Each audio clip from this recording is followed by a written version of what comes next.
Over the last few years, months, weeks, days, I feel like I've been able to think a bit more clearly, and I've been able to evaluate and learn and think about who I am and the things that I've gone through recently. I've come to a few conclusions about things, and so that's kind of what I want to pass on to you today.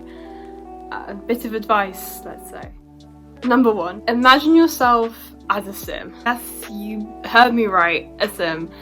For those that are unaware of this absolutely stellar game, you essentially control this sim character. You build them a house, you find them a job, you let them fall in love, have children, and part of this game involves making sure that they're happy, as per se. And that involves a little bar at the bottom of your screen that tells you if they are happy, if they need some fun, if they need to socialise, go to the toilet, shower, sleep, eat. But that's it. There's only 6 things that you need to worry about for this sim. If you're struggling with executive function or a difficult day, or you're just feeling a little bit overwhelmed, thinking about those 6 different things can really help you to understand why you're feeling stressed, and then maybe help you overcome challenges and do tasks that maybe are causing you to feel that overwhelmness. Maybe something to think about the next time that you're having a bit of a difficult day, and it's a fun little concept for quite a fun game. Number 2 is something that I think I've come to realise a lot more recently. What you are expecting from yourself is probably what you're expecting others will give you in return. And sometimes that level is very different. For instance, I expect the most of myself. I will get to a point where burnout becomes a normal part of my vocabulary. So I expect a lot from myself, both academically, socially, creatively, and at the same time, I seem to be expecting quite a lot from my friends, from my family, from people around me.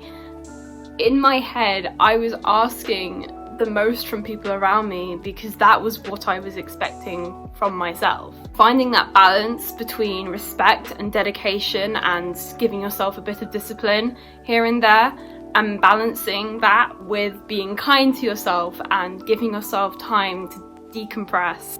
Finding that balance is really difficult and is something that I'm striving towards. I hope that makes sense. Number 3 is one that a friend has told me recently, and what they said really stuck with me. The things that are the best for you are probably going to scare you the most. For instance, I'm flying out to the USA next year. I'm spending a year abroad in a completely new city with completely new people, doing subjects that I haven't studied before.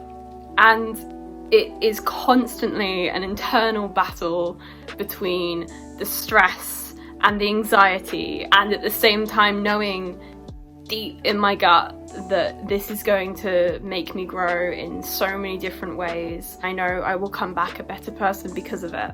If you can, if you know that something is going to help, if something's going to help you grow and change and adapt and accept yourself, and it's terrifying you, that is okay. Welcome that scaredness, welcome that terrified feeling, and sit with it and be content in knowing that in time it will disappear and it will be replaced with joy or happiness or peace. Number 4 is something that university has taught me well.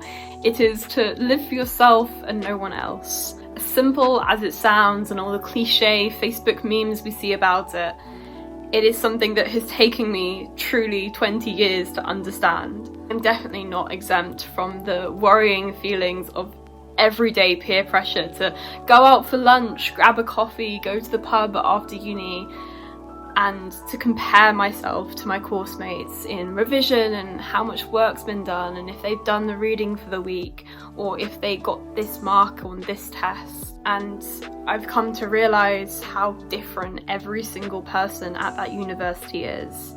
As an example, I'm in my 2nd year and I'm living with 5 fabulous friends, but we're different. I'm an early bird and some of them will stay up till 3 a.m. doing coursework.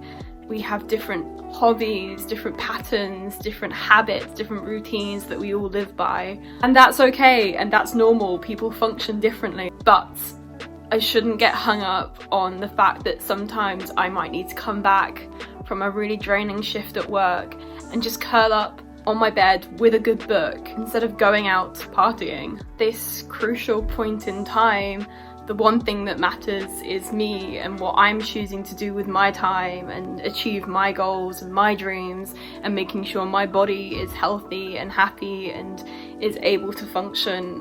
We're all on our own path and we should be our own priority. And I think my final tip for this is that you are not a mind reader. Now, as much as I'm sure we all wish we were at times, I definitely feel like that a lot.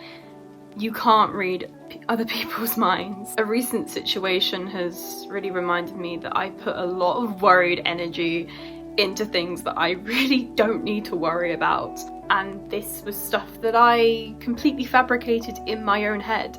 Anxiety is very good at making you assume that everyone hates you, everyone's mad at you, everyone's upset at you for some reason, when that person really isn't. And in fact, in my case, they're really looking forward to seeing you. Don't get caught up on that.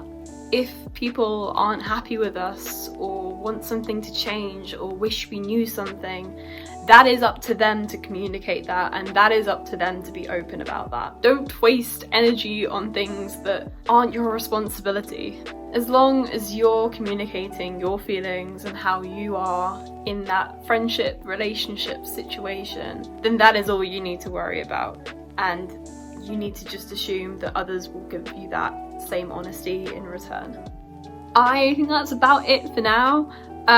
Just a little bit of advice to put out into the universe. I am sure I will go on to learn more and increase my understanding and awareness of myself and those around me. I wish you a wonderful day.